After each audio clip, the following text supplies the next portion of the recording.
Évangile selon Jean. Chapitre 1. La parole faite chair.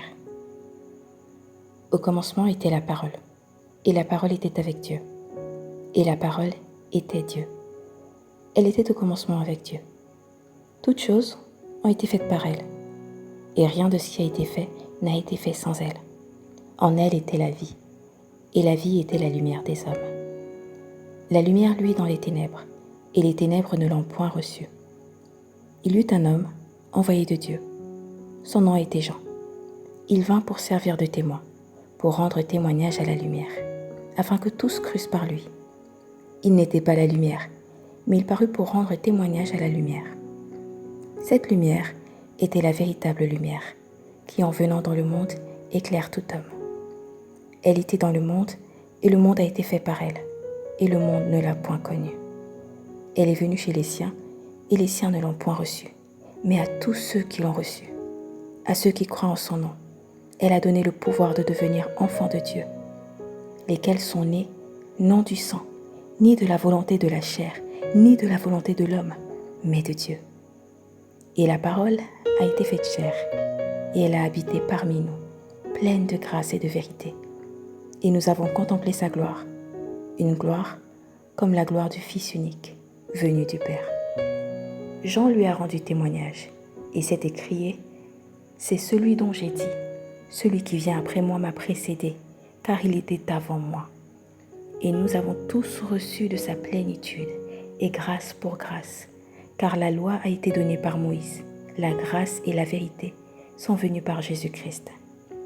Personne n'a jamais vu Dieu. Le Fils unique, qui est dans le sein du Père, est celui qui l'a fait connaître. Témoignage de Jean-Baptiste. Voici le témoignage de Jean, lorsque les Juifs envoyèrent de Jérusalem des sacrificateurs et des Lévites pour lui demander: toi, qui es-tu? Il déclara, et ne le nia point, il déclara qu'il n'était pas le Christ. Et ils lui demandèrent: quoi donc? Es-tu Élie?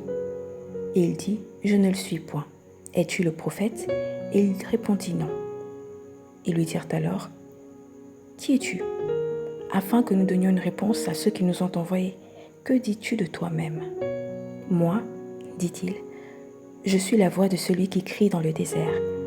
Aplanissez le chemin du Seigneur, comme a dit Ésaïe, le prophète. Ceux qui avaient été envoyés étaient des pharisiens. Ils lui firent encore cette question: pourquoi donc baptises-tu si tu n'es pas le Christ, ni Élie, ni le prophète? Jean leur répondit: moi je baptise d'eau, mais au milieu de vous, il y a quelqu'un que vous ne connaissez pas, qui vient après moi. Je ne suis pas digne de délier la courroie de ses souliers. Ces choses se passèrent à Béthanie, au-delà du Jourdain, où Jean baptisait. Le lendemain, il vit Jésus venant à lui, et il dit: voici l'agneau de Dieu qui ôte le péché du monde. C'est celui dont j'ai dit après moi: vient un homme qui m'a précédé, car il était avant moi. Je ne le connaissais pas, mais c'est afin qu'il fût manifesté à Israël que je suis venu baptiser d'eau. Jean rendit ce témoignage: j'ai vu l'Esprit descendre du ciel comme une colombe et s'arrêter sur lui. Je ne le connaissais pas, mais celui qui m'a envoyé baptiser d'eau, celui-là m'a dit: celui sur qui tu verras l'Esprit descendre et s'arrêter, c'est celui qui baptise du Saint-Esprit. Et j'ai vu et j'ai rendu témoignage qu'il est le Fils de Dieu. Les premiers disciples. Le lendemain, Jean était encore là, avec 2 de ses disciples. Et ayant regardé Jésus qui passait, il dit: voilà l'agneau de Dieu. Les 2 disciples l'entendirent prononcer ces paroles, et ils suivirent Jésus.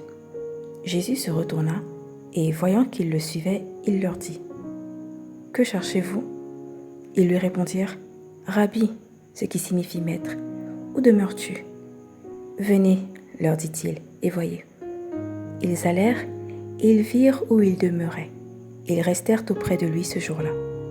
C'était environ la 10e heure. André, frère de Simon-Pierre, était l'un des 2 qui avaient entendu les paroles de Jean et qui avait suivi Jésus. Ce fut lui qui rencontra le premier son frère Simon, et il lui dit, « Nous avons trouvé le Messie », ce qui signifie le Christ, et il le conduisit vers Jésus. Jésus, l'ayant regardé, dit, « Tu es Simon, fils de Jonas, tu seras appelé Céphas, ce qui signifie Pierre. » Le lendemain, Jésus voulut se rendre en Galilée. Il rencontra Philippe. Il lui dit, « Suis-moi. » Philippe était de Bethsaïda, de la ville d'André et de Pierre.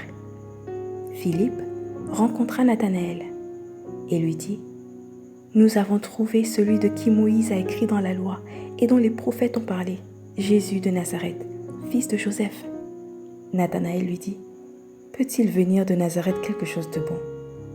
Philippe lui répondit, « Viens et vois. » Jésus, voyant venir à lui Nathanaël, dit de lui, « Voici vraiment un Israélite, dans lequel il n'y a point de fraude. D'où me connais-tu » lui dit Nathanaël. Jésus lui répondit, « Avant que Philippe t'appelât, quand tu étais sous le figuier, je t'ai vu. » Nathanaël répondit et lui dit, « Rabbi, tu es le Fils de Dieu, tu es le roi d'Israël. » Jésus lui répondit, « Parce que je t'ai dit que je t'ai vu sous le figuier, tu crois? Tu verras de plus grandes choses que celles-ci. » Et il lui dit, « En vérité, vous verrez désormais le ciel ouvert et les anges de Dieu monter et descendre sur le Fils de l'homme. »